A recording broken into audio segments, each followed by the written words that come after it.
हरे कृष्ण कृष्ण कृष्ण हरे हरे। बोला पुंडलिक वरदा हरी विठ्ठल श्री ज्ञानदेव तुकाराम पंढरीनाथ भगवान की जय। माऊली ज्ञानेश्वर महाराज की जय। श्री संत जगद्गुरु तुकाराम महाराज की जय। माधवगिरी महाराज की जय। अवधूत चिंतन श्री गुरुदेव दत्त श्री स्वामी समर्थ महाराज की जय। बोलो रे भाई सब संतन की जय। महायोग पीठे तटे भीमरथाय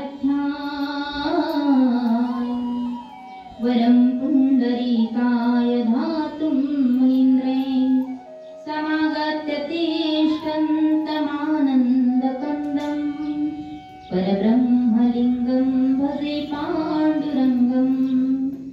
पाण्डुरङ्गाकरु पाण्डुरङ्गाकरु पाण्डुरङ्गाकरु प्रथम नमन। पाण्डुरङ्गाकरु पाण्डुरङ्गाकरु पाण्डुरङ्गाकरु प्रथम नमन। दुसरी चरण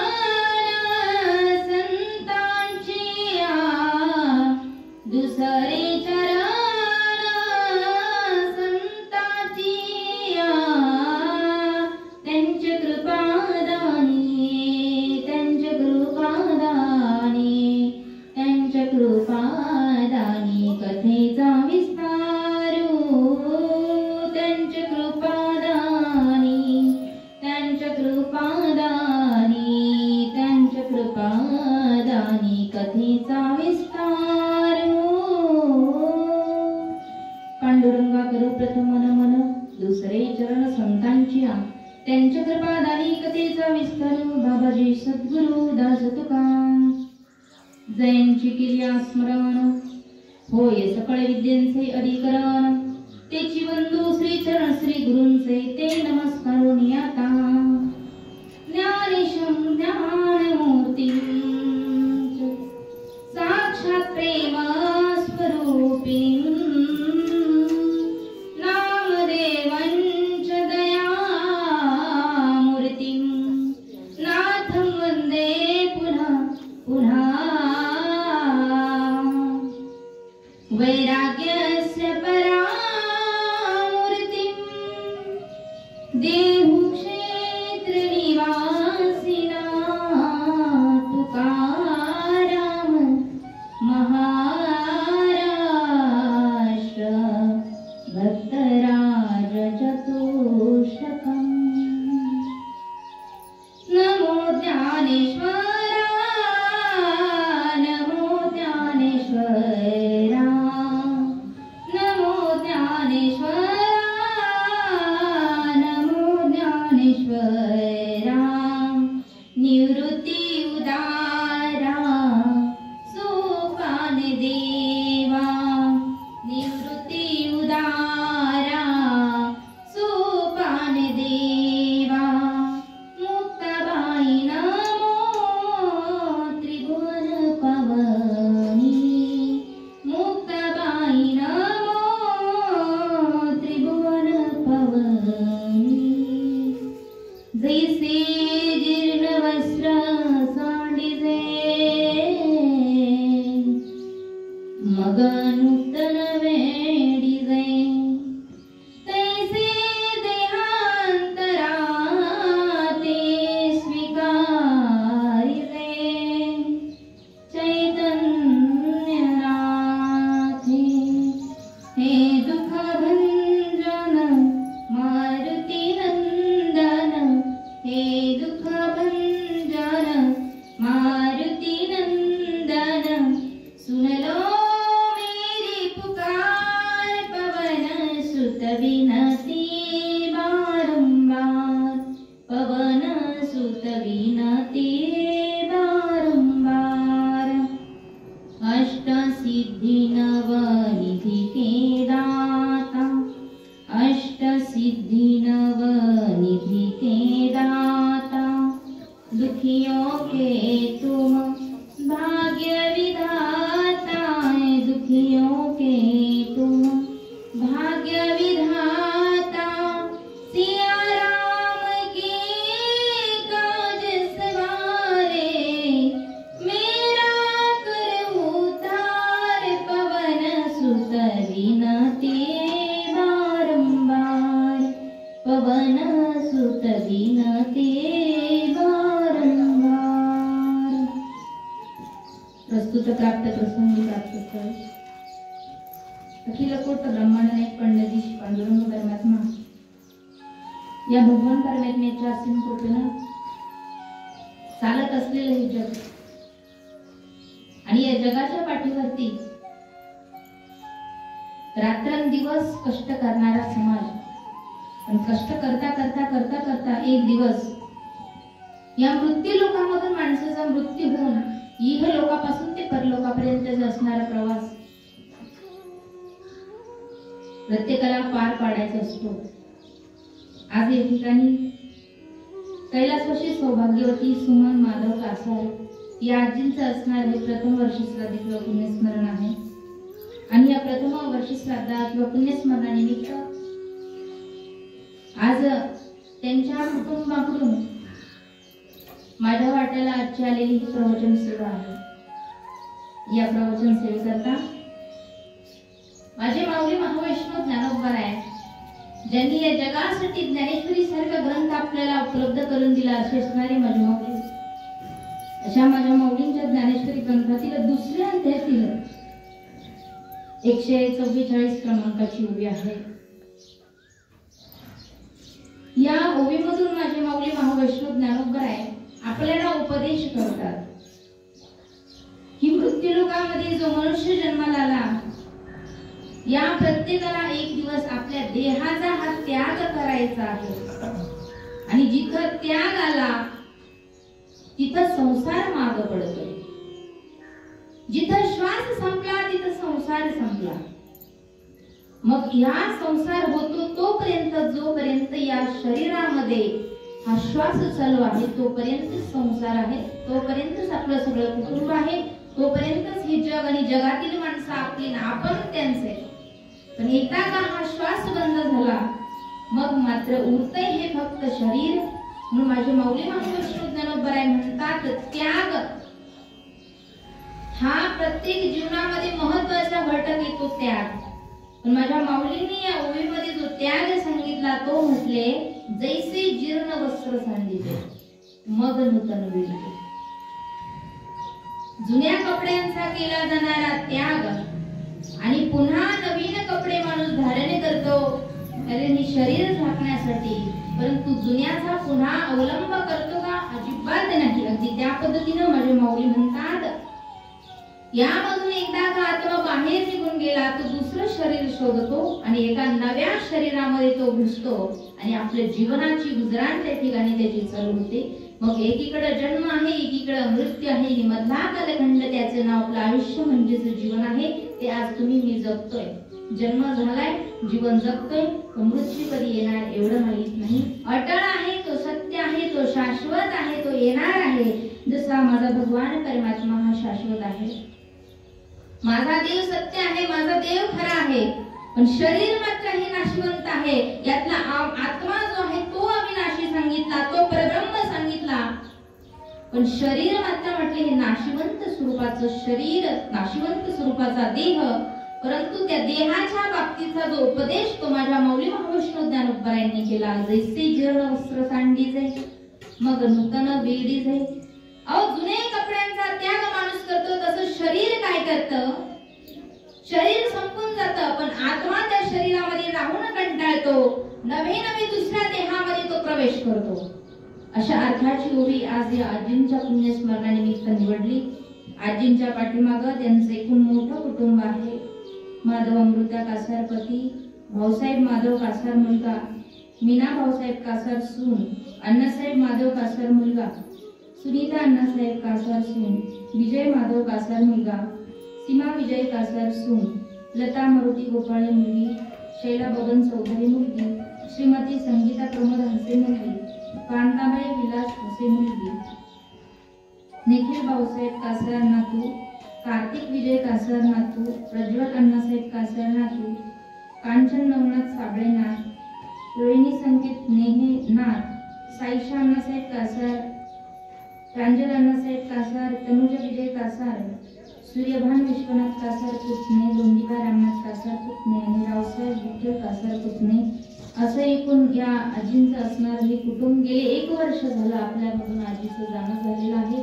जसं माझ्या मौलीने या ओळीमध्ये सांगितलं की जसं माणूस जुन्या किंवा फाटलेल्या कपड्यांचा त्याग करतो ते टाकून देतो, अगदी त्या पद्धतीनं गेल्या 1 वर्षापूर्वी निधन झालेली या कुटुंबातील एक आई गेली आणि त्या आईच्या नंतर आज असणाऱ्या त्या आईचे हे पुण्यस्मरण आहे. आणि माझ्या भगवंताच्या दरबारामध्ये आजच्या दिवशी या आजीचा आत्मा आणि आजच्या दिवशी मिळणारे हे दुसरं शरीर याला जातो तो 1 वर्षाचा काळ. आणि म्हणून आजच्या पुण्यस्मरणाच्या दिवशी या आजींना दुसरा देह परमेश्वराच्या दरबारामध्ये भेटणार किंवा भेटला यामध्ये तीळ मात्रही शंका नाही. पण याला 1 वर्षाचा प्रवास पूर्ण करून टप्पा पार करून जावं लागतं आणि मग 1 वर्षाने याला दुसरा देह भेटतो. तोपर्यंत याचा प्रवासच चालू असतो. याला प्रत्येक गोष्टीसाठी उदाहरणं पुरावी दृष्टांत आणि सिद्धांत सुद्धा आहे. म्हणून माझ्या माऊली महाविष्णू ज्ञानोबा यांनी देखील सांगितलं जुनी कोणतीही गोष्ट असू द्या, कोणतीही वस्तू असू द्या, ती फारशी आपल्याला आवडत नाही. जेवढी नवीन वस्तू आवडते तेवढी जुनी आवडते का? अजिबात नाही आवडत. ती नकोशी वाटते, नको नको ती जुनी झाली, मला नवीच वस्तू पाहिजे. तसं माऊली म्हणतात तुमचा माझा जो आत्मा आहे ना त्याला वाटतं नको आता हे शरीर बाद झालं, आता मला यातून बाहेर पडायचं. मग तो कोणत्याही वयामध्ये बाहेर पडतो. मग शरीर हे नाशिवंत स्वरूपाचं, आत्मा मात्र परब्रह्म आहे, तो शाश्वत आहे. तो कुणाच्याही देहामध्ये प्रवेश करू शकतो. तो माणसाच्या देहात जाईल, तो प्राण्याच्या देहात जाईल, तो पशु पक्ष्याच्या देहात जाईल, मुंगीच्या, त्याला जो वाटेल ते. पण त्याला आपल्याला तो देह मात्र स्वीकार करावा लागतो. ही माझ्या भगवान चैतन्यनाथांची कृपा आहे. मौली म्हणतात तैसे देहांतराते स्वीकारायचे चैतन्यनाथ. हे जीवन जगताना आपल्याला सगळ्याच गोष्टी आवडतील असं नाही, सगळ्या गोष्टी आवडतील अजिबात नाही. परमार्थ आवडेल असं आहे का? ते सगळ्यांना देव देव आवडतो अजिबात नाही. सगळ्यांना संसार आवडतो असं सुद्धा म्हणता येत नाही. काही संन्यासी सुद्धा आहेत, बालपणापासून ब्रह्मचारी आहेत, संन्यासी आहेत. काहींना संसार सगळ्यांना 100% आवडतो असंही सुद्धा म्हणता येणार नाही. आवडीचा प्रश्न अत्यंत महत्वाचा. म्हणून आवड माझ्या संतांची वेगळी होती, आवड माझ्या देवाने सांगितलेली वेगळी आणि आवड तुमच्या माझ्या माणसांची वेगळी आहे. हा आवडीचा एक भाग आहे. म्हणून जुनी असणारी वस्तू आपल्याला फारशी आवडत नाही, पण नवीन वस्तूकडे माणूस लगेच आकर्षित होत असतो. हे तर आपलं जीवन आहे. म्हणून हे जीवन जगत असताना एक दिवस असा येतो तुमच्या माझ्या जीवनात आपल्याला आपल्याच कुटुंबामधून जावं लागतं. आता आजी गेल्या, आजींच्या पाठीमागं मुलं बाळ आहेत, सगळे नातू आहे, परिवार आहे, त्यांच्या मुली आहे, जावई आहे, त्यांचे स्वतःचे मालक आहे. तोपर्यंत मायेचं जाळ आहे ना. मी गेल्यावर बाकीच्याचं कसं होईल कसं होईल. पण एकदा का गेलं, आता आहे का आजी पाठीमागं बघायला. किती आपल्या लेकीला वाटलं आपल्या आईला भेटावा, भेटू शकते का? कोणती लेक भेटू शकणार? कोणता लेक भेटू शकणार? अजिबात नाही. हा आठवण आली ना किमान फक्त फोटोपाशी जाऊ, त्या आईची आठवण करू, स्मरण करू, अगं माझी आई तू कशी होती, या सणाला तू आज आमच्यात नाही. तिथं जाऊन तिच्या फोटो समोर आपण फक्त आणि फक्त रडू शकतो आणि अश्रूच्या रूपामध्ये आईबद्दलचं प्रेम आपण व्यक्त करू शकतो. पण आपल्या आईला डायरेक्ट आपण जाऊन बोलू शकत नाही. ही मोठी शोकांतिका आहे.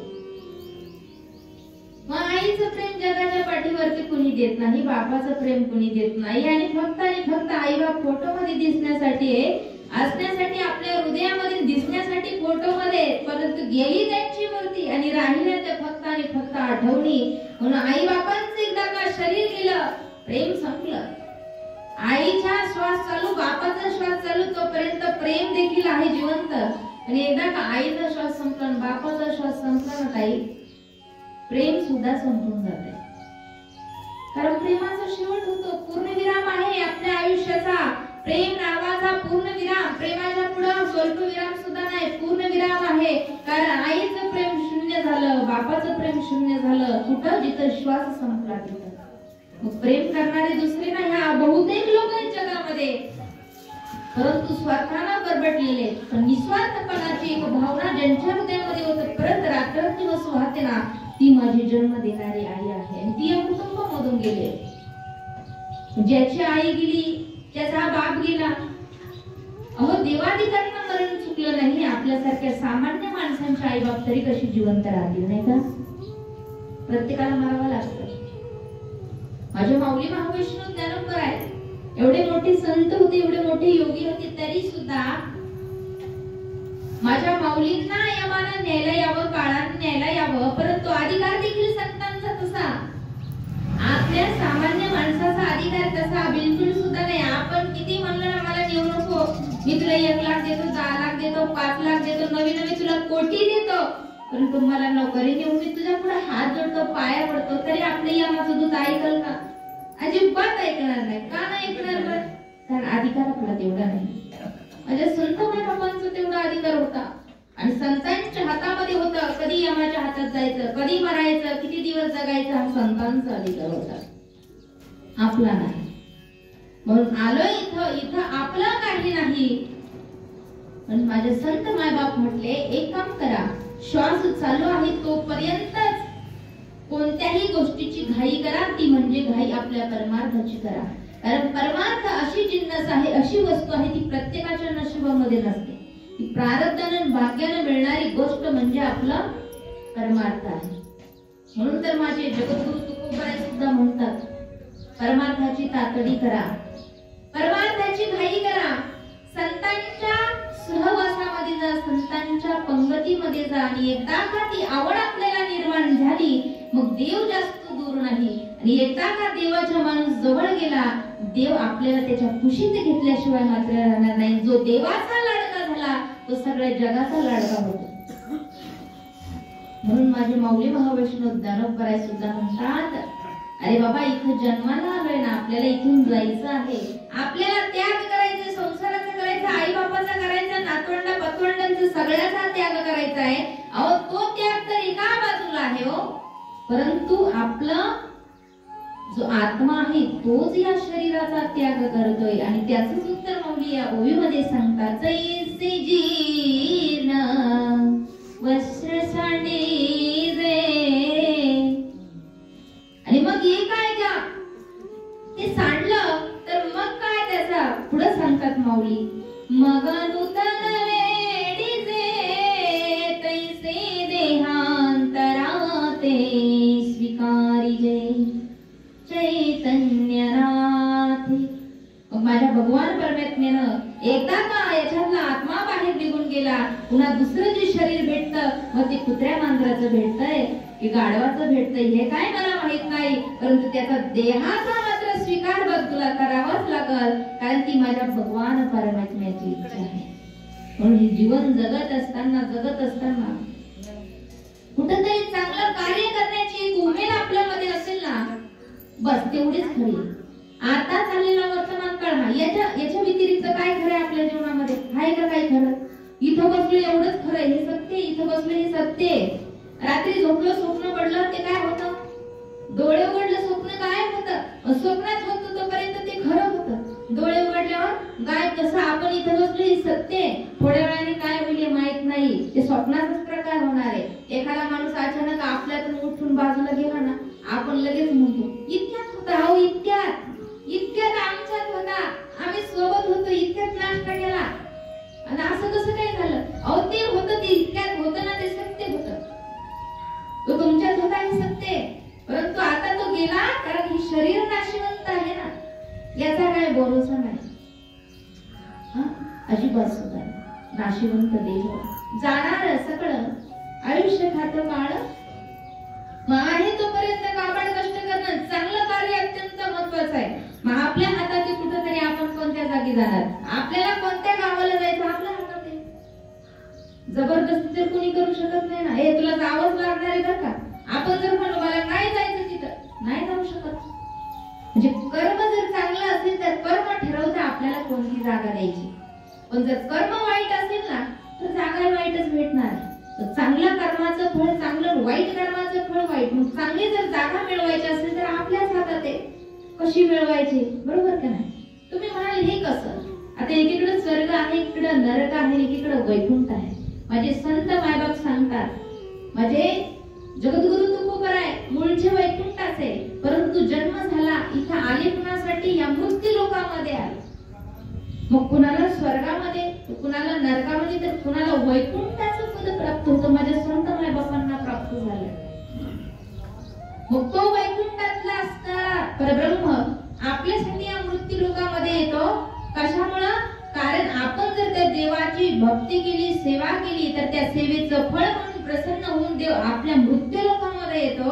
याला एकमेव कारण आपलं कर्म चांगलं, आपली वासना चांगली, आपली भक्ती ही चांगली. आणि म्हणून त्या देवाच्या बापाला सुद्धा इथं आपल्या घरी यावं लागतं.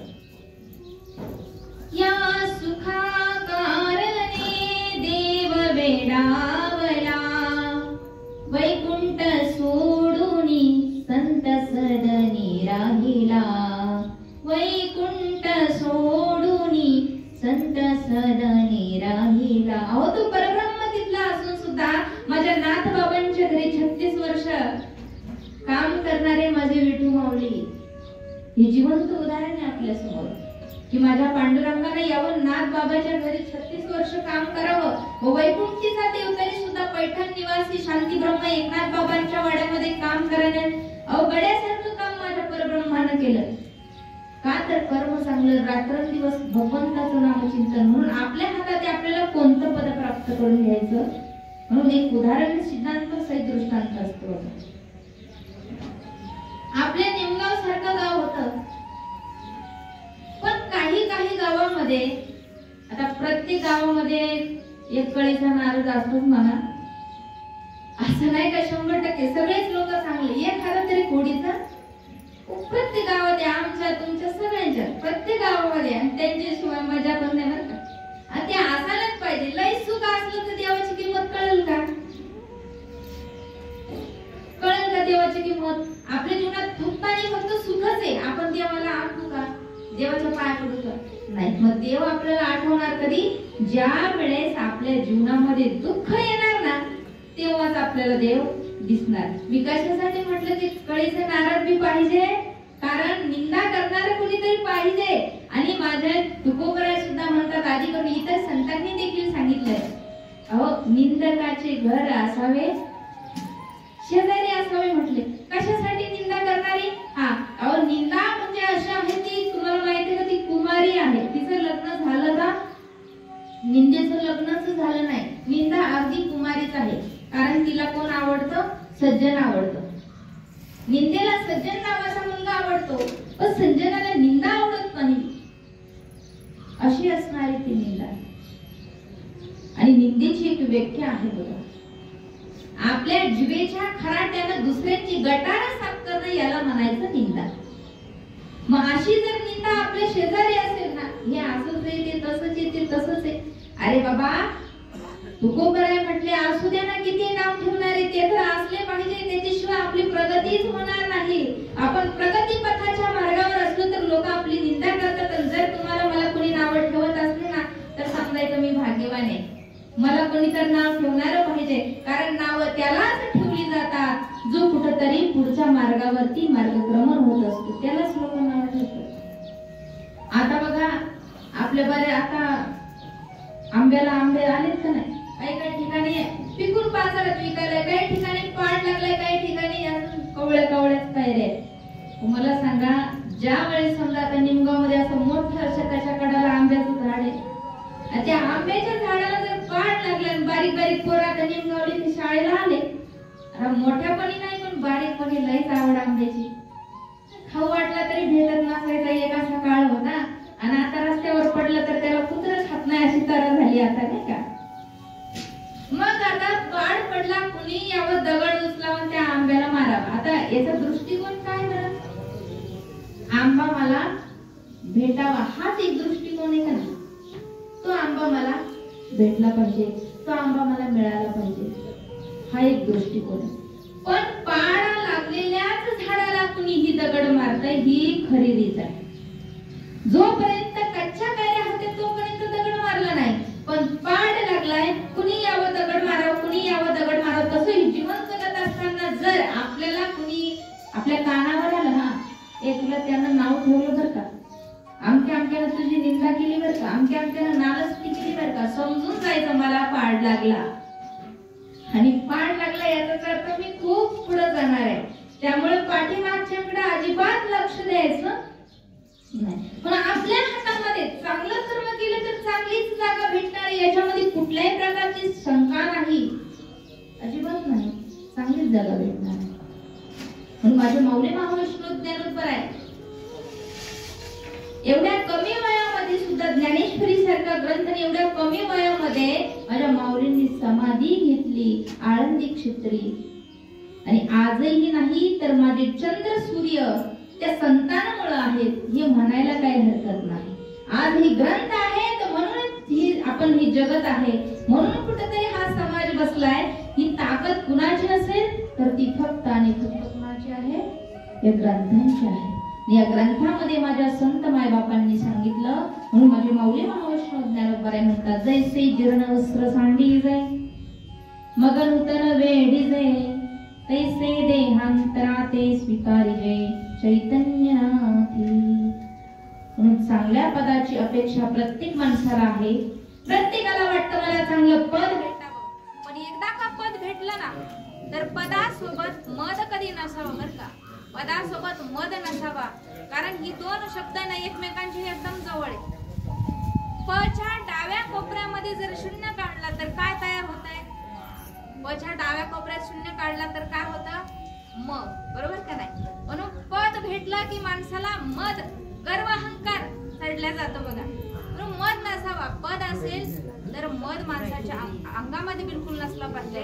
कारण अहंकार आणि गर्व असला माणूस लयाला जातो, माणूस लयाला जातो. म्हणून माझे माऊली महाविष्णू ज्ञानोबराय म्हटले की जीवन जगत असताना पुण्य कमावणं अत्यंत महत्वाचं आहे. आणि ज्याच्या पाठीशी पुण्य आहे त्याच्या पाठीला कुठलाही अडथळा नाही, आणि जिथं पुण्य नाही तिथं अडथळा हा नक्कीच येतो. भगवान परमात्मा आपली परीक्षा बघतात. माऊली हरिपाठामध्ये प्रत्येक अभंगाच्या प्रत्येक ध्रुवपदात माझ्या माऊलींनी काय सांगितलं, एकच वाक्य, हरी मुखे म्हणा, हरी मुखे म्हणा, हरी मुखे म्हणा, हरी मुखे म्हणा, पुण्याची गणना कोण करी, पुण्याची गणना कोण करी, हरी मुखे म्हणा, हरी मुखे म्हणा, हरी मुखे म्हणा, हरी मुखे म्हणा. माझ्या माऊलीने हरिपाठात सांगितलंय, अरे बाबा हरी हरी म्हणायला सुद्धा पुण्य लागतं. एकदा का मुखात हरी आला मग पुण्याची गणना, एवढा पुण्य भगवान परमात्मा आपल्या पदरामध्ये स्वतः देतात. आणि त्या पुण्याचं पारड आपण जिथं जाऊ तिथं आपल्या सोबत येणार आहे. म्हणून आपल्या पद मिळवणं आणि पदाची जागा मिळवणं हा सुद्धा आपला अधिकार आहे. पण त्या पद्धतीनं जगलं वागलं तर, नाहीतर अजिबात सुद्धा. मग मी तुम्हाला हे सांगत होते की एका गावामध्ये कळीचा नारद होता. तसा प्रत्येक गावात असतो तसा. आणि त्याच गावामध्ये एक खूप चांगला मनुष्य होता, खूप चांगला. दुसऱ्याला मदत करणं, दुसऱ्याशी प्रेमानं बोलणं, वयस्कर माणसांचा आदर करणं. म्हातारा माणूस भेटला का तर लगेच पाय पडायचा, लगेच त्याचं मस्तक कुठं, म्हाताऱ्या व्यक्तीच्या चरणावरती. एवढं त्याचं कर्म चांगलं होतं. पण त्याचा हा चांगुलपणा ना, जो खुडीचा माणूस होता ना त्या गावात, त्याला काय बघवत, त्याला वाटलं अरे याच्यापेक्षा आपलं शिक्षण चांगलं आहे, आपण परदेशात जाऊन डिग्री मिळवली, हा काय फक्त 10वी 12वी झालेला आपल्या गावातला, याला परदेश माहित नाही, याला दुसरं राष्ट्र माहित नाही. आणि जे उजानं उठावं त्यानं त्याला चांगलं म्हणावं, ज्यानं उठावं त्याला चांगलं म्हणावं. आणि आपण एवढी डिग्री कमवून आपला काय फायदा, आपल्याला कुणीच चांगलं म्हणत नाही. मग त्यानं काय केलं, त्याच्या संगतीतले 2-3 अजून गोळा केले तो म्हटला आपल्या गावातला तो आम काय लईच चांगुलपणा त्याच्या अंगात.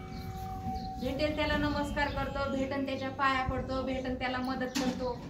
आणि ती शिकले तरी किती रे म्हणे 10वी 12वी. आपण एवढं शिकलो आपल्याला कुणी विचारत आहे का? जळजळ पित्ताची कशी होती तशी काय लोकांची जळजळ होती. याला व्हायला लागली जळजळ आणि मग त्याने ती जळजळ अजून 3 जणांच्या पोटात घातली. तो म्हणला लोकांनी आपल्यालाच मानलं पाहिजे असं काहीतरी करायचं. त्याला अजिबात मानलं नाही पाहिजे. त्याच्यासारखं आपण जगू. आपण काय करायचं उद्यापासून जे भेटेल त्याच्या पाया पडायचं. आपण बी तसं करून पाहू बरं. जमलं तर जमलं.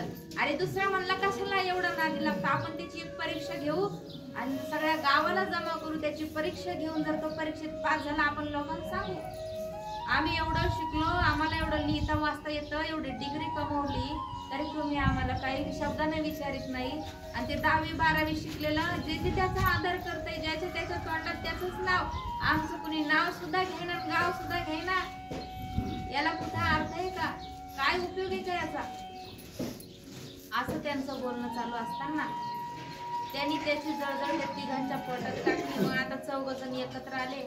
म्हणे काही पण करायचं पण आपण उच्च शिक्षित आहे, आपणच शहाणे हे लोकांना दाखवून द्यायचं गावातल्या. आणि तो 10वी 12वीचाच आहे, त्याचं शिक्षण कमी आहे, त्याला काहीच येत नाही, तो एकदम शून्य आहे असं आपण घोषित करायचं. बघा बरं पद आणि मत कसं असतं, चांगल्या कर्माची जागा कशी असते याच्यावरती मी बोलते. झालं सगळ्या गावातले लोक असे बोलवले मीटिंग. म्हणजे मीटिंग याच्यासाठी बोलवली तुम्ही प्रत्येक जण त्यालाच मानता. जिथं तिथं तोच. सत्कार असू द्या, समारंभ असू द्या, कोणाच्या घराचा पाय कुदळ लावायची असली तरी सुद्धा नारळ फोडायला तुम्ही त्याला बोलवित्या म्हणे. आणि आम्ही एवढं शिकलो आम्हाला कोणी बोलवित नाही. आमच्यापेक्षा आडाणी येतो आम्हाला बोलवी जा. लोक म्हणे तुम्हाला बोलवलं असतं पण तुम्ही लई शहाणे का? म्हटलं डिग्री कमवली शहाणे का म्हणता. आणि मग तो कसला शहाणा आहे म्हणे. अरे म्हणे बाबा तो शहाणाच. कशावरून? आम्हाला परीक्षा घ्यायची म्हणे. जर तो पास झाला तर आम्ही त्याच्या हे कपाळा त्याच्या चरणावर ठेवू म्हणे. ठीक आहे परीक्षा घ्यायचं ठरवलं. मग परीक्षा कशी? त्या चौघांनी एक अक्कल लढवली. म्हणे याची अशी परीक्षा घ्यायची का हा नापास झाला पाहिजे ना आपल्या पाया पडला पाहिजे ना अख्ख्या गावाने आपल्यालाच मानलं पाहिजे. आता तो पण काय कमी होता का? तो शहराला सव्वाशेर होता. तो म्हणला तुम्ही कोणतीही परीक्षा घ्या, कोणताही प्रश्न विचारा आपल्याला, आपण काय कमी पडणार? कोणताही प्रश्न विचारायचा. आता यांना वाटलं प्रश्नाच्या बाबतीत एवढा कॉन्फिडन्स, एवढा आत्मविश्वासानं बोलतो म्हणजे हा उत्तर देणार. त्यापेक्षा आपण काहीतरी अशी किमया करायची याला त्याचं उत्तर सापडलंच नाही पाहिजे. मग आता काय करावं? पण अख्खं गाव जमलेलं समोर. त्या चौघांनी असं त्यांचा ग्रुप बाजूला झाला. एकाच्या अंगावर अशी माशी बसली होती. माशी त्याने ती अशी मुठीत पकडली. म्हटलं अरे सापडला प्रश्न आपल्याला. तेव्हा आता याच्यात हातात काय आहे? हातात माशी म्हणे. आता आपण काय करू? ही माशी आहे का नाही त्याला फक्त विचारायची. हातात माशी आहे पण ती जिवंत का मेलेली एवढं विचारायचं. जर उत्तर खरं दिलं किंवा खोटंही दिलं तर विजय आपलाच आहे. कसं उत्तर द्यायचं? आपला विजय होणार आहे म्हणे. तो जर म्हणला ना जिवंत आहे आपण काय करायची? दाबायची म्हणजे मारायची. तो जर म्हणला मेलेली आपण दाबायचीच नाही. कुठ दाबायचीच नाही म्हणजे ती जिवंत आहे. म्हणजे जिंकणार कोण? आपण. त्यांनी काही उत्तर दिलं तर कोण काय करणार? जिंकणार कोण? आपणच. एवढं डोकं त्या चौघांनी चालवलं आणि अशा लोकांच्या समोर आले. अशी मूठ केली आणि सांगितलं म्हणे हे बघ ह्या मोठी जिवंत माशी. काय? जिवंत माशी आहे. पण तू सांगायचं ती जिवंत आहे का मेलेली आहे? आहे तर ती जिवंतच आहे. पण सांग तू उत्तर काय? आता तो हुशारच होता. अहो कमी शिक्षणावाले काय अडाणी आहेत का? अहो एखाद्याला किती डिग्री मिळवली म्हणजे तो हुशारच असला असं म्हणता येत? एखाद्याला लिहिता वाचता येत जरी नसलं तरी ते लय हुशार असते. म्हणून एखाद्याची कुवत त्याच्या डिग्रीवर कधीच करायची नाही बरं. त्याच्या लोकॅलिटीवर करायची, त्याच्या अनुभवावरती करायची. यांना वाटलं याला काय करणार? तो यांच्या पुढचा निघला. तो म्हणला माशी आहे ठीक आहे, मूठ झाकलेली आहे हे पण ठीक आहे. ती आता तुझ्या हातात जिवंत आहे का मेलेली आहे ह्याचा प्रश्नाचं उत्तर मला द्यायचंय ना? ठीक आहे मी उत्तर देतो. माशी जिवंत ठेवायची का मारायची हे तुमच्याच हातात आहे. माझ्या माशी तुमच्या हातात आहे हे सत्य आहे. पण जर मी म्हटलं जिवंत तर तुम्ही मारणार आहे, मी जर म्हटलं मेली तर तुम्ही ती जिवंतच ठेवणार आहे. पण ती तुमच्याच हातात आहे, ती जिवंत ठेवायची की मारायची. दृष्टांत संपला, सिद्धांत आहे. माझे संत मायबापांनी सांगितलं, माझ्या भगवान परमेश्वराने सांगितलं, प्रत्येक माणसाच्या हातामध्ये आहे कोणत्या स्थळाला पोहोचायचं, कोणत्या ठिकाणी जायचं, स्वर्गात जायचं, नरकात जायचं, वैकुंठात जायचं. जसं माशी जिवंत ठेवायची का मारायची कुणाच्या हातात होता, ज्याने पकडली त्याच्या. तसं तुमच्या माझ्या हातात आहे, स्वर्गात जायचं, नरकात जायचं, वैकुंठामध्ये जायचं. मग याच्याशी निगडीत गोष्ट ती म्हणजे आपल्या जीवनात आपण केलेलं हे चांगलं कर्म. आणि ते चांगलं जर कर्म आपल्या सोबत असलं तर कोणाच्या बापाची टापी नरकात नेऊन घालायची अजिबात नाही. चांगल्याच ठिकाणी आपल्याला जागा भेटल्याशिवाय राहणार नाही. आज या मृत्यू लोकांमध्ये आपल्याला जागा भेटली, कुणाची कृपा? देवाची. 9 महिने 9 दिवस जिनं आपल्याला पोटामध्ये जागा दिली ती कोण? आपली आई. एखाद्या माणसाला जर राहायला घर नसलं ना ताई, आपण भाड्याचं घर घेऊन राहतो, बरोबर का? भाड्याच्या घरात राहतो आणि महिन्याला भाडं भरतो. पण अगोदर तो मालक काय म्हणतो, आधी पैसे जमा करा मग तुम्हाला भाड्याचं घर देतो. पण माझ्या या मृत्यू लोकांमध्ये, या अखिल ब्रह्मांडामध्ये, या जगाच्या पाठीवरती एकमेव स्त्री, एक आईच अशी जिनं आपल्या लेकराला 9 महिने 9 दिवस या घरामध्ये जागा दिली. पण त्या लेकराकडून 1 रुपया सुद्धा भाडं घेतलं नाही. तिला म्हणतात माझी जन्म देणारी आई.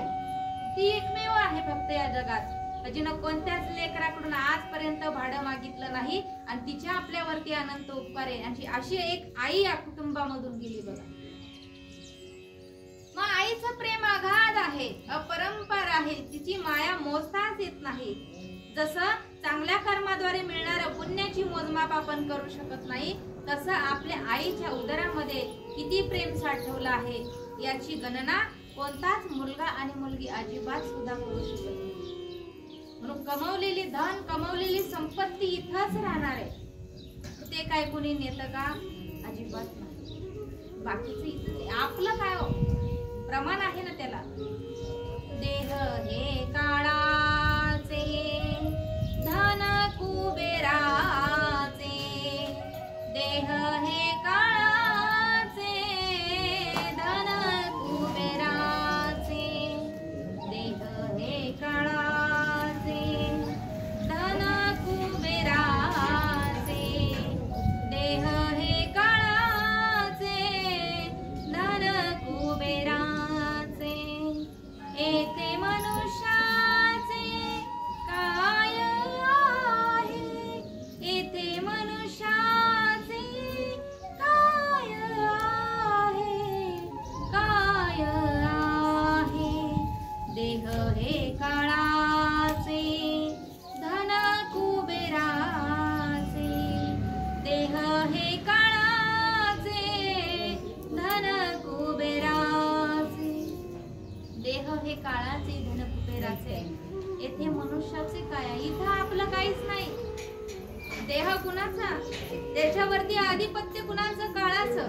आणि आपल्या धन संपत्ती प्रॉपर्टीवर आधिपत्य जर कुणाचं असेल ना तर ते फक्त आणि फक्त कुबेराचं आहे.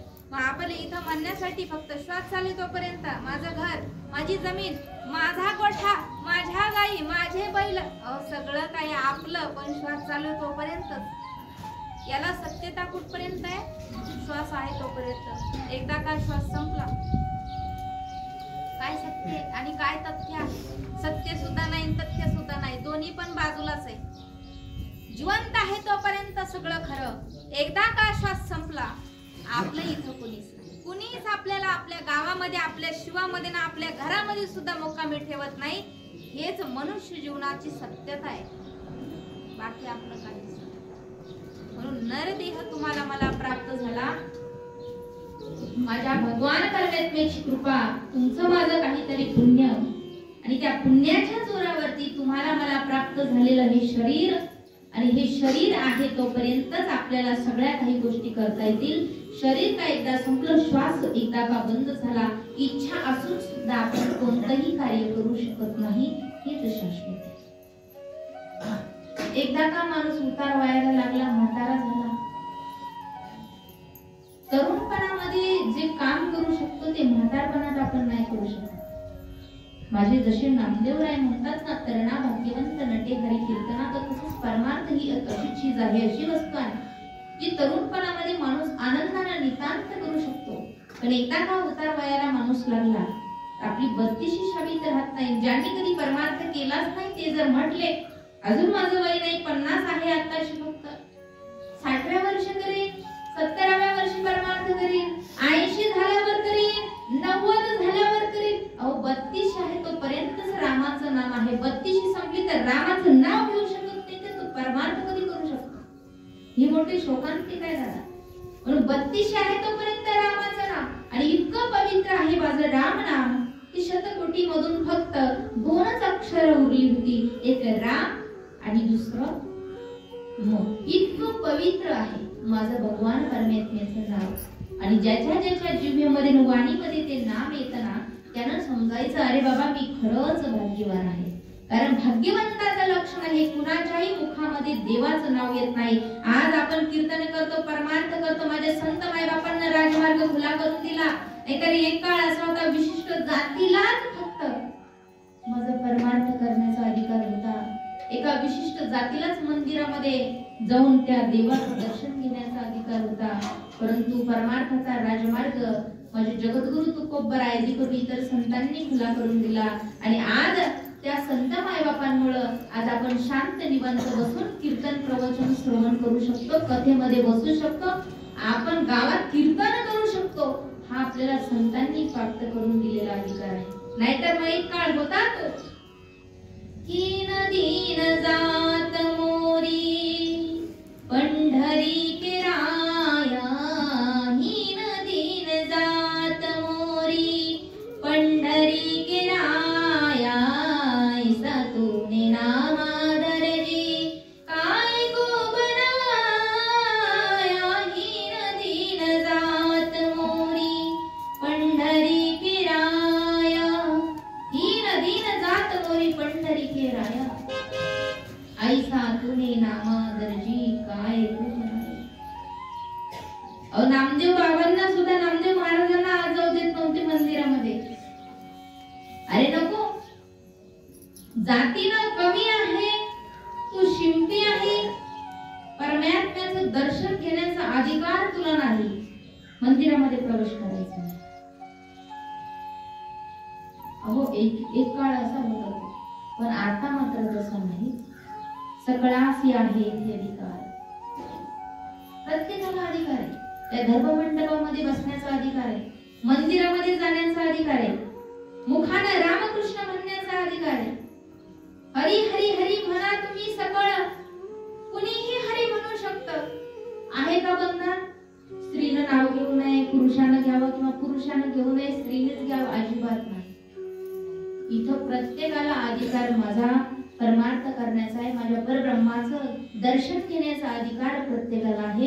म्हणून तेच परब्रह्म आपल्या घरामध्ये अहोरात्र नांदत आहे, आणि त्या परब्रह्माचं नाव आहे जन्म देणारे देवा.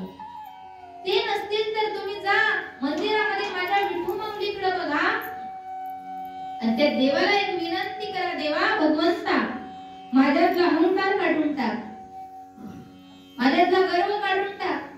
ज्या माय बापानं मला जन्म दिला ते मायबाप आज जिवंत नाहीत, पण तूच माझी आई आहे, मी तूच माझा बाप आहे. देवा माझ्यातले जेवढे काही विकार आहेत ना तेवढे बाजूला काढून टाक भगवंता, आणि मग मी तुझा आणि तू माझा आहे. याच्यामध्ये वाईट वृत्तीचं तण उगलंय देवा, तुझ्या नामचिंतनाने ते जळून जाऊ दे. जर एखाद्याच्या शेतामध्ये असं बारीक बारीक गवत उगवलं, आपण काय करतो, सगळे शेतकरी फवारा मारतो, तणनाशक मारतो, कशासाठी? ते जळून जाऊ म्हणून. म्हणून आपल्या जर देहामध्ये काम क्रोध विकाराचं तण उगवलं तर माझ्या भगवान परमेश्वराचं नाव इतकं पवित्र आहे, रामरूपी फवारा जर तुम्ही मारला तर एक सुद्धा शरीरामध्ये गर्व, अहंकार, मिथुपणा, दंभ, मत्सर याचं तण अजिबात सुद्धा शिल्लक राहणार नाही. रामनामाची किंमत आहे. म्हणून आपल्या हातामध्ये आहे. आपलं हे असणारं हे जीवन जरी हा देह नाशिवंत स्वरूपाचा असला तरी सुद्धा याच्याकडून पवित्रतेचं साधन घडलं जातं, एक चांगलं कार्य घडलं जातं. आणि मग काय, त्या देहाचा त्याग केला, उरते ती फक्त आणि फक्त कीर्ती. अहो असे होते, तसे होते, हे झाली कीर्ती. असे आहे तसे आहे हा वर्तमान काळ. पण आपला का श्वास संपला मग तो होतो भूतकाळ. अहो ते असे होते गेले भूतकाळात, ते तसे होते हाच भूतकाळ. पण तो माणूस खूप चांगल्या स्वभावाचा, इतरांना मदत करणारा आहे, याला म्हणावा वर्तमान काळ. आणि त्या वर्तमान काळामध्ये तुमचा आणि माझा हा श्वास चालू आहे, हेच सत्य आहे. थोड्या वेळाने काय होईल आपल्याला माहित आहे का? माहिती इथं बसलो ही खरं आहे, आपल्या घरी सुद्धा आपण जाऊ का नाही हे सुद्धा आपल्याला माहित नाही. म्हणून अधिकार माझ्या संत मायबापांचा काळावरती अधिपत्य गाजवलं माझे माऊली महावैष्णव ज्ञानोबा आहे. माझ्या सोपान काकांनी, माझ्या मुक्ताईनं आणि माझ्या निवृत्ती दादानं काळाला परत पाठवलं का तर माझ्या माऊलींना घेण्यासाठी आला होता. आणि त्याला सांगितलं अरे जा. माझी मुक्ताई तर म्हटली पुन्हा येऊच नको, चंद्र सूर्य असेपर्यंत माझ्या दादाच्या अंगाला सुद्धा स्पर्श करायचा नाही. ही माझ्या मुक्ताबाईंचा अधिकार यमाला पाठीमागं पाठवलं, काळाला पाठीमागं पाठवलं. हा संतांचा अधिकार. माझे आळंदीला असणारे जोग बाबा, जे जोग महाराजांनी चालू कीर्तनात, प्रवचनात, चालू भजनामध्ये किंवा काही ठिकाणी सांगतात, असं बऱ्याच ठिकाणी वेगळं वर्णन सांगितलं. हरिपाठामध्ये देह ठेवून दिला, त्यांचा अधिकार होता देह कुठं ठेवायचा. मल्लाप्पा बाबा वास्कर पंढरपूरला दिंडीला चालले होते. दिवे घाटामध्ये दिंडी गेली आणि बाबांना ते सुंदर वातावरण इतकं आवडलं ते म्हटले याच क्षणाला देह ठेवावा अशी माझी इच्छा आहे. दिला ना देह ठेवून दिवे घाटात वास्कर बाबांनी. सगळे वारकरी जमा झाले, टाळकरी जमा झाले, कीर्तनकार, प्रवचनकार सगळे लोक जमा झाले. का तर म्हणे वास्कर बाबांनी देह ठेवून दिला दिवे घाटात. मग वारकरी आणि दिवे घाटातले लोक, गावकरी यांच्यामध्ये वाद सुरू झाले. कशावरून? बाबांना आमच्या गावात समाधी द्यायची, ते दिवे घाटामध्ये देह सोडलाय ना, आमच्या गावामध्ये समाधी द्यायची बाबांना. वारकरी म्हटले अजिबात जमणार नाही, आमच्या दिंडीतले बाबा आम्ही आमच्या गावाकडे समाधी देणार. त्यांच्यामध्ये वाद समाधीवरून झाले. गावकरी म्हणायचे दिवे घाटातले आमच्या गावात समाधी झाली पाहिजे, बाबांनी दिवे घाटात ठेवला. आणि बाकीचे लोक म्हणायचे आमच्या सोबत दिंडीतले बाबा आमच्या गावचे बाबा आहेत आणि यांची समाधी आपण कुणी म्हणायचं आळंदीत तर कोण काय म्हणायचं. लगेच धडकन उठून बसले बाबा. बाबा म्हटले माझ्या हातात, तुम्ही इथं मतभेद चालू झाले, कुठं समाधी इथं ठेवायची का तिथं ठेवायची. परंतु बाबा उठून बसले, हा बाबांचा अधिकार. आणि स्वतः आळंदीला येऊन बाबांनी त्यांचा देह सोडले. हाच त्या संतांचा अधिकार होता की त्यांच्या हातामध्ये होता काळाला कधी बोलवायचं, काळाच्या आड कधी जायचं. पण आपल्या मात्र तसं नाही. का संत हे संतच, देवते संत, देवते संत, निमित्त त्या प्रतिमा. भगवान परमेश्वराचं स्वरूप म्हणजेच माझे संत मायबाप. आणि ते संत मायबाप सांगतात जगामध्ये जर खरं दैवत कोणतं असेल तर सकळ तीर्थात ये धुरे, जी एका माता पितरे तया सेविसे खिळ शरीरे लोण तिजे. म्हणून एकीकडे आई आणि एकीकडे असणारा तो बाप, आणि हेच खरं तीर्थ आहे. म्हणून आज या कुटुंबामधून एक तीर्थ स्वरूप असणारी आई गेली आहे. प्रथम पुण्य स्मरण त्या माऊलीचं आहे. प्रत्येकाची माऊली काबाड कष्ट करते बरं का, पण वाईट एका गोष्टीचं वाटतं की आई बाप 10 नाही तर 12 लेकराला सांभाळू शकतात, पण बऱ्याचशा ठिकाणी 12 लेकरं आपल्या आई बापाला सांभाळू शकत नाही. ही मोठी शोकांतिका आहे. आता असं वागतात हे सगळेच नाही बरं. अहो काही काहींचं आईवर बापावर नितांत प्रेम आहे, इतकं प्रेम आहे की ज्या वेळेस एखादं लहान बाळ रडत असल्यावर आई कशी पळत जाते, तसं आईचं दुखायला लागलं, बापाचं दुखायला लागलं ना, असे पळत येणारे पोरं सुद्धा आहेत, अशा पोरी सुद्धा आहेत. परंतु काय काय असे सुद्धा आहेत. 2 दिवसापूर्वीची घटना कोणी पाहिली का तुम्ही? सोलापूर जिल्हा नाही नसेल तर सांगून जाईल. 8 मुली, किती? 8 मुली, एक सुद्धा मुलगा नाही. बघा त्या आईची अवस्था सांगून जाईल. आईचं प्रेम काय. बाबा वारले, आई एकटी पडली, 8 मुली तिथं. तुम्ही सर्च करून बघा मोबाईलला, तुम्हाला येईल. 2 दिवसापूर्वीची घटना झाली. त्या आईनं काबाड कष्ट करून त्या पुरीला लहानाचं मोठं केलं.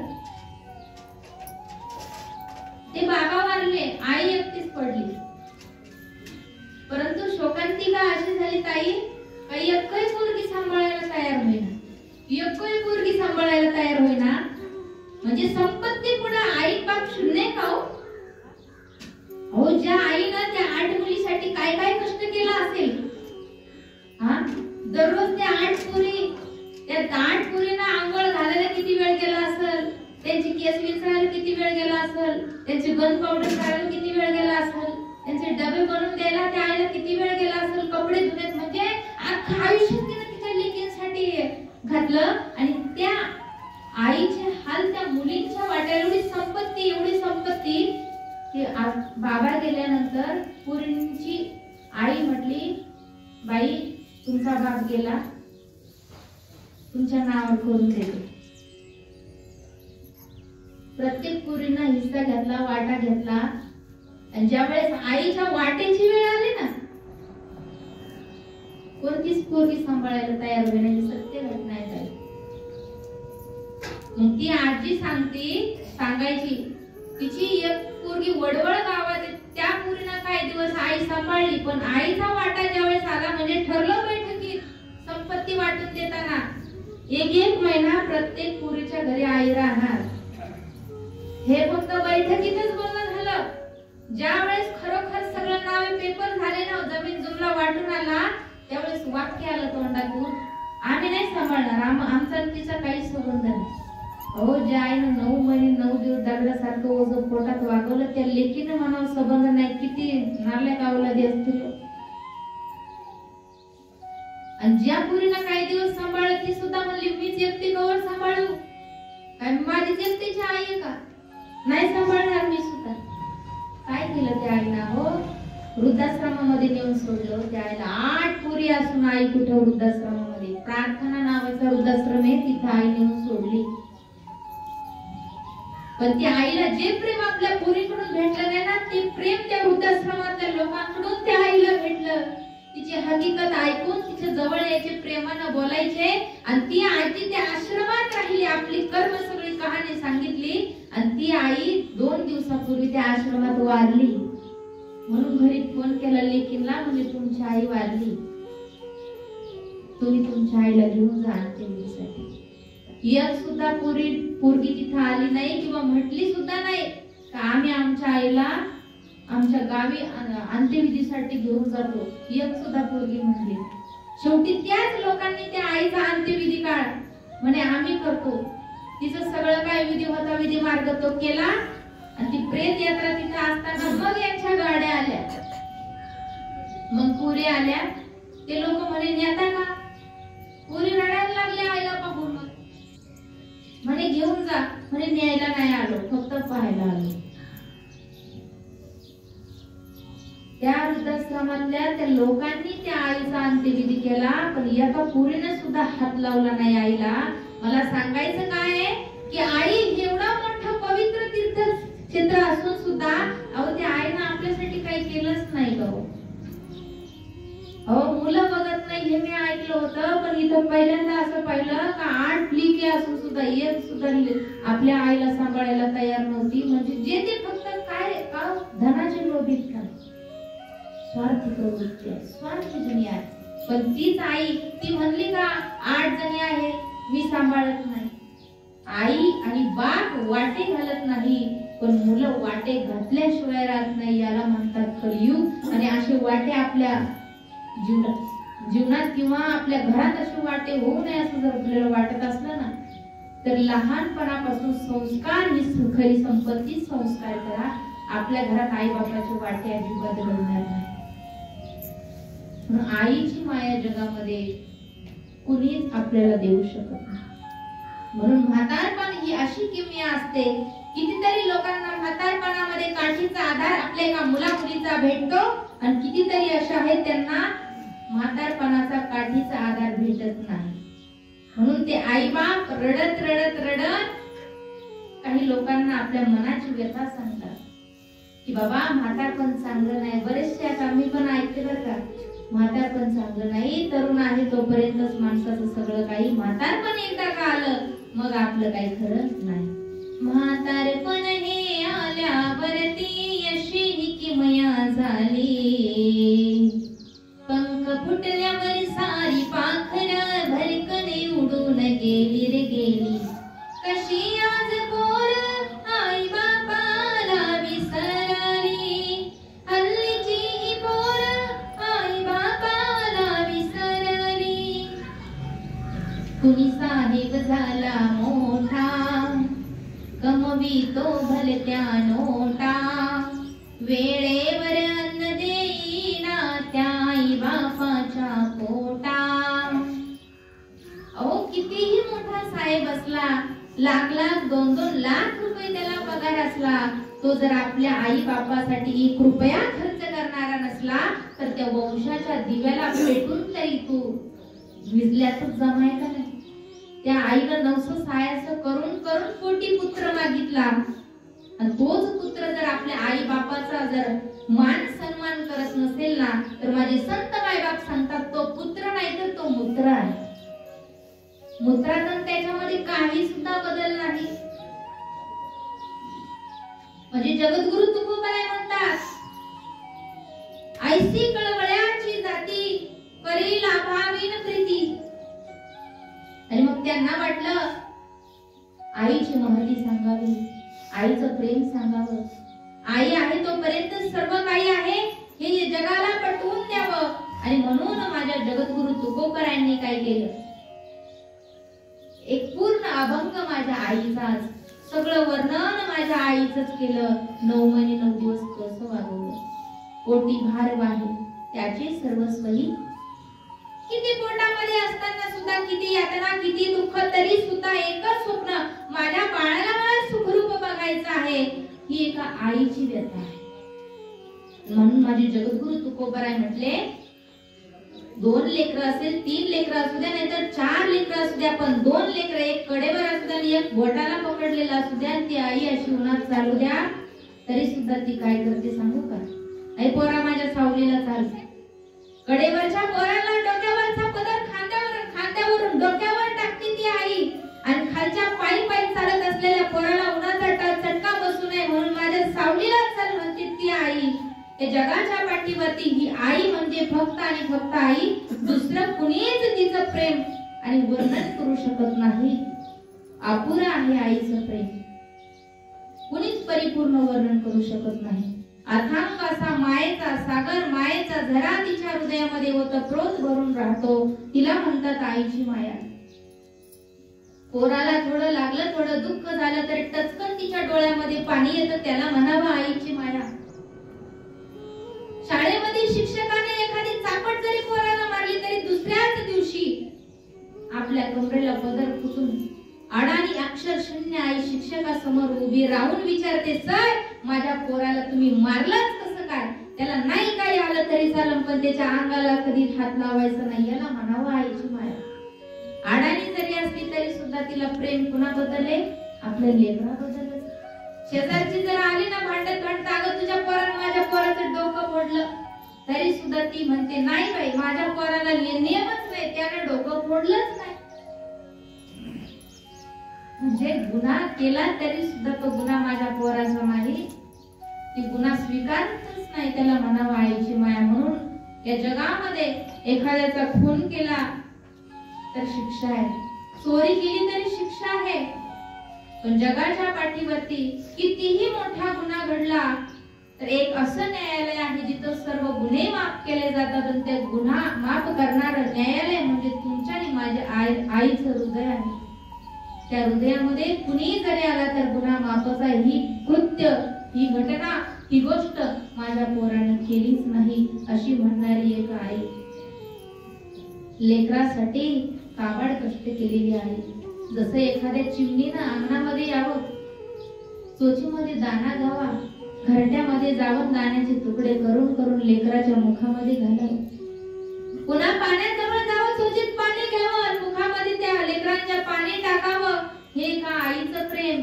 घारीनं आकाशामध्ये जावं, घिरट्या घालाव्या, पण घिरट्या कुठेतरी आपलं भक्षक शोधावं, कुठं काय भेटतं बघावं, पण ते भक्षक शोधता शोधता सुद्धा तिचं लक्ष आपल्या पिलांकडे असावं, त्याला म्हणावं आईची माया ही पशु पक्षाला सुद्धा लावली हो. माय मंदिर हलले लागे कळस फुटाया, माय मंदिर हलले लागे कळस फुटाया, आज घायाळ पक्षीनी जाई पिलाना भेटाया, आज घायाळ पक्षीनी जाई पिलाना भेटाया, तीन बांधल घरटन दिला विसावा निवारा, तीन बांधल घरटन दिला विसावा निवारा, घेऊन या पंखाखाली भरविला मोती चारा, घेऊन या पंखाखाली भरविला मोती चारा, दूर उडाली पाखरा, दूर उडाली पाखरा, पाखराईचा फेडाया, आज घायाळ पक्षीनी जाई पिलाना भेटाया, आज घायाळ पक्षीनी जाई पिलाना भेटाया. अहो किती घायाळ झालेली, पंख तुटलेले आहे असू द्या, रक्ताभंबाळ झालेली ती पक्षी असू द्या, पण आपल्या लेकरांसाठी तरफडत तरफडत घरट्यापर्यंत जाणारी मायेनं त्यांच्याकडे बघणारी एक आईच असते. जगाच्या पाठीवर तिला काही नको देवा, मला दुःख दे रे, परंतु माझ्या लेकरांना मात्र सुखात ठेव, ही एक अपेक्षा एका आईची आणि एका बापाची असते. जोपर्यंत माहेरात आई आणि बाप आहे तोपर्यंतच लेकीला तिथं जाऊ वाटते. ज्या दिवशी माझी आई नसू द्या, ज्या दिवशी माझा बाप माहेरामध्ये नसू द्या, काही झालं तर कोणतीच लेक आपल्या माहेराकडे जायचंय, मला सणाला जायचंय असं भांडण आपल्या नवऱ्याशी करत नाही. आई बाप आहे तोपर्यंत नवऱ्यासंग भांडण, पोरांसंग भांडण, आणि मला जायचंय माझ्या आईकडं, मला जायचंय माझ्या बापाकडं, सासरच्यांनी किती म्हणावं इथं कामं पडलेत, नंतर जा कधीतरी, परंतु तिची एक घालमेल चालू राहते, काम करते, पण लक्ष कुठं असतं तिचं, माझ्या आई कशी असेल, माझा बाप कसा असेल. पण ज्या दिवशी निरोप येतो ना, आई नाही माहेरात, बाप नाही, गेले मरण पावले, त्या दिवसापासून कोणतीच लेक माहेरामध्ये जात नाही, कारण चप्पल फेडण्याची जागा तो आई बापाचा उंबरा, आणि त्या उंबऱ्याच्या आत राहणारी एक आई आणि एक बाप नसेल ना, कोणतीच लेक आपल्या माहेरामध्ये जात नाही. मग आपल्या आईने आपल्यासाठी लय लय केलं, काय काय म्हणतात, काय केलं तू माझ्यासाठी, बापाला म्हणतात काय केलं तू माझ्यासाठी, त्या आईने बापाला म्हणावं अरे तुला शाळेत जायला रस्ता नव्हता, रस्ता हा जो रस्ता तुला चांगला दिसून, ज्या गाडीवरून तू मस्त 100च्या 150च्या स्पीडनं गाडीवरून तू कॉलेजला जातो ना, हा जो रस्ता आहे ना आमच्या काळात तो पण नव्हता रे बाळा. अरे नाल्याची बिल्डिंगची कामं करून करून टाकेला केस राहिली नाही आमच्या. या रस्त्याचं काम करणं, जेवढा दगड लागला ना तुझ्या आईने बापानं हे दगड या रस्त्याला पुरवला, आणि म्हणून हा रस्ता झाला, आणि म्हणून तू आज शाळेमध्ये कॉलेज कुमार झाला, कुठेतरी नोकरीला चिटकला, ही कुणाची कृपा आमची. तरी सुद्धा पोरानं पुरीनं म्हणावं काय केले तुम्ही आमच्यासाठी. अहो प्रेमानं 2 शब्द 2 वाक्य जर ते आई बापाशी बोललेत ना, तर त्यांचं हृदय भरून येतं. त्यांना अपेक्षा संपत्तीची नाही, कपड्याची नाही, भाकरीची सुद्धा नाही, त्यांना भूक आहे, अपेक्षा आहे फक्त माझ्या पोरापुरीनं 2 शब्द येऊन बाबा आई तुझं बरं आहे का ग, एवढ्या एका वाक्याची त्यांना भूक आहे. आणि ते वाक्य जर तुम्ही बोललेत ना, तर माझ्या आई बाबाचं पोट भरून उठतं बघा. म्हणून आई ती आई आणि बाप तो बाप असतो. आई सारखी माया जगात भेटत नाही.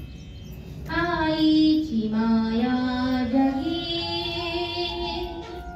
मिळणार नाही तुला, आईची माया जगी मिळणार नाही तुला. कशाला दुखवितो रे आईच्या त्या काळजाला, कशाला दुखवितो रे ममतेच्या त्या सागराला. 9 महिन्याचा वनवास गेला, जन्म दिला रे तुला, जन्म दिला रे तुला. स्वतः ती उपाशी राहुनी भरविले तुला. कशाला दुखवितो रे आईच्या त्या काळजाला. कशाला दुखवितो रे ममतेच्या त्या सागराला. अहो सागरासारखी ममता आणि सागरासारखं प्रेम देणारी या कुटुंबामधून एक आई गेली.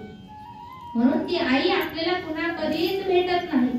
किती कुणाचं लग्न असू द्या, समारंभ असू द्या, जागरण मंगळ असू द्या, कुणाचा वाढदिवस असू द्या, आपल्याला आज या पुण्यस्मरणाच्या कार्यक्रमामध्ये सगळे दिसतंय. इथं काका असेल, मावशी असेल, मामा असेल, मामी असतील, बहिणी असतील, चुलते असतील, भाऊबंद, नातेवाईक सगळे आहेत. पण एकच व्यक्ती नाही आणि ती म्हणजे आपली आई. या कार्यक्रमात आपल्याला दिसू शकत नाही, फोटोच्या रूपाने दिसते, परंतु आपली आई येऊन आपल्याला पण किती रडलं आईसाठी तर डोळे पुसणारी आईचा पदर. आणि आपली आई आपल्या समोर कधी येऊ शकत नाही. म्हणून जोपर्यंत आपली आई आणि बाप जिवंत आहेत, आदर सन्मान फक्त करा. काही नाही हो, पैसे संपत्ती याचं देणं घेणं नसताना सुद्धा आपल्याला फक्त 2 शब्द प्रेमाचे ऐकण्याची कॅपॅसिटी असते बरं का. माझ्या पोरानं, माझ्या पोरीनं माझ्या जवळ यावं, प्रेमानं एक शब्द बोला. हे कान आतुरलेल्या आई बापाचे फक्त. आणि आतुरता त्याच गोष्टीची आहे, तो म्हणजे फक्त प्रेमाचा शब्द. प्रेमाच्या शब्दाशिवाय त्यांना दुसरं कोणतीही गोष्ट नको आहे. कोणत्या आई बापानं म्हातारपणामध्ये बांधून तुमच्याकडे संपत्ती मागितली?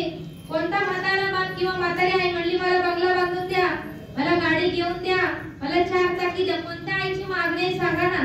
अजिबात नाही हो. तिला लुगडं नको, तिला चोळी नको, ती म्हणते बाई मला काही नको, तुम्ही सुखामध्ये राहा फक्त, एवढी माझी अपेक्षा आहे. देवा काय व्हायचं असेल माझ्या बाबतीत वाईट होऊ दे, पण माझ्या लेकराला कधी माझ्या लेकराच्या बाबतीमध्ये कधी वाईट घटना घडून देऊ नको.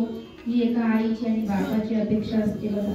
म्हणून ज्याची आई जाते त्यालाच कळते आईचं प्रेम काय, ज्याचा बाप जातो त्याला कळतं बापाचं प्रेम काय.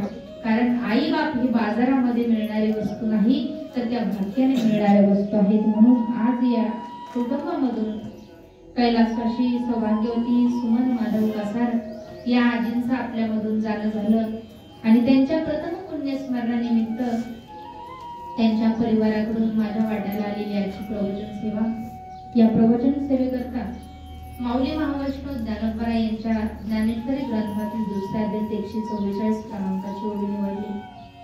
अल्पमती अल्पबुद्धीने या ठिकाणी बोलण्यास